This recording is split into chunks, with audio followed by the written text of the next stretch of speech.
अक्का साहब की एक गलती की वजह से ईशान गया अपनी माँ ईशा के करीब।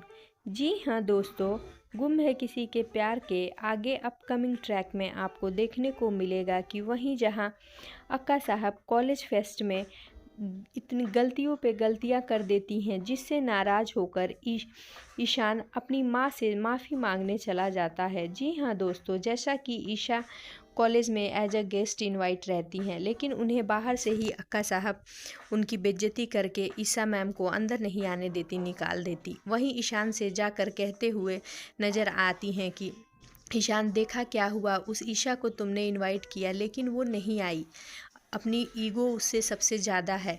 वहीं दूसरी तरफ वो सभी की कंपटीशन में ध्रुवा से जीत ना पाए, इसलिए उसकी पेंटिंग को जाकर स्प्रे मारकर ख़राब कर देती हैं। वहीं जजेस के सामने उसकी पेंटिंग सेलेक्ट नहीं होती सभी की, जिससे ये शान को यकीन नहीं हो पाता कि ये इस कॉलेज में कौन ऐसा कर सकता है। तभी सभी अपनी पेंटिंग की रिकॉर्डिंग दिखा देती है, जिससे पेंटिंग उसकी सेलेक्ट हो जाती है और प्राइज़ उसे ही मिल जाता है। लेकिन ईशान कोशिश करता है कि ये पता लगाना ज़रूरी होगा कि कॉलेज ऑडिटोरियम में आया कौन और किसने इस पेंटिंग पे स्प्रे मारा।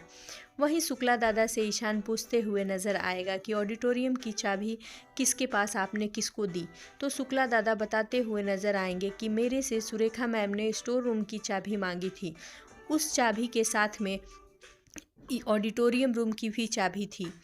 ये सुन ईशान के होश उड़ जाएंगे। वहीं शुक्ला दादा कहेंगे कि सर, इसमें इतनी टेंशन लेने की कोई बात नहीं है, चलिए अभी हम सीसीटीवी फुटेज देखते हैं। वहीं सीसीटीवी फुटेज देखने ईशान सर और सवी और शुक्ला दादा जाएंगे, तो वहीं सुरेखा जाते हुए दिखेगी ऑडिटोरियम में और वो सभी की पेंटिंग पे स्प्रे कर देगी। हालांकि उसके स्प्रे करने से कोई फ़र्क नहीं पड़ेगा। जजेस वो वीडियो देख लेंगे जिसमें सभी की पेंटिंग इतनी अच्छी होगी, जिसमें उसमें एक माँ की ममता दिखाई गई होगी। जजेस देखकर बहुत खुश हो जाएंगे और उस पेंटिंग को सेलेक्ट कर लेगी। हालांकि अक्का साहब ध्रुवा की पेंटिंग ना सेलेक्ट होने का बदला लेना चाहती थी सभी से, वहीं लेकिन पासा उल्टा पड़ गया।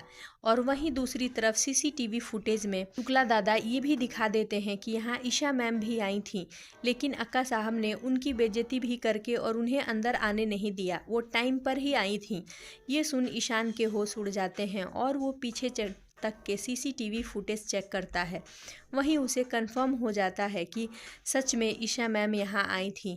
ये सोच वो बहुत परेशान हो जाता है और वहाँ से वो सीधे डॉक्टर ईशा के घर पहुँच जाता है और उनसे जाकर हाथ जोड़ के माफ़ी मांगता है कि मैंने आपके बारे में गलत सोचा। अक्का साहब ने मेरे से कहा कि आपने मेरा इनविटेशन कबूल नहीं किया, लेकिन मुझे नहीं पता था कि उन्होंने आपको ऐसे बेइज्जत करके निकाला है। मैं उनकी तरफ से आपसे माफ़ी मांगता हूँ। और डॉक्टर ईशा कहते हुए नज़र आएंगी कि बाड़ा, तुम्हें माफ़ी मांगने की ज़रूरत नहीं है, मुझे कोई दुख नहीं पहुँचा, तुम बस मेरे पास आए, यही मेरे लिए काफ़ी है। वहाँ से ईशान बहुत गुस्से में जाता है और जाकर अक्का साहब से पूछते हुए नज़र आता है कि आप खुद से अपने मुंह से बता दीजिए, आपने सभी की पेंटिंग क्यों ख़राब की और आपने डॉक्टर ईशा का इतनी बेइज्जती क्यों की। ये सुन सुरेखा के होश उड़ जाने वाले हैं और वहीं ईशान के गुस्से को देख अक्का साहब टूट जाएंगी और वो बता देंगी कि मैं सभी चौहान से बेइज्जती बदला लेना चाहती थी, मैं नहीं चाहती कि वो तुम्हारे करीब भी आए। ये सुन ईशान और गुस्से से लाल हो जाएगा और कहते हुए नज़र आएगा कि आपको सबके सामने सभी चौहान से माफ़ी मांगनी होगी। जी हाँ दोस्तों, आने वाले एपिसोड बहुत ही मज़ेदार और इंटरेस्टिंग होने वाले हैं। बने रहिए गुम है किसी के प्यार के अपकमिंग ट्रैक के साथ।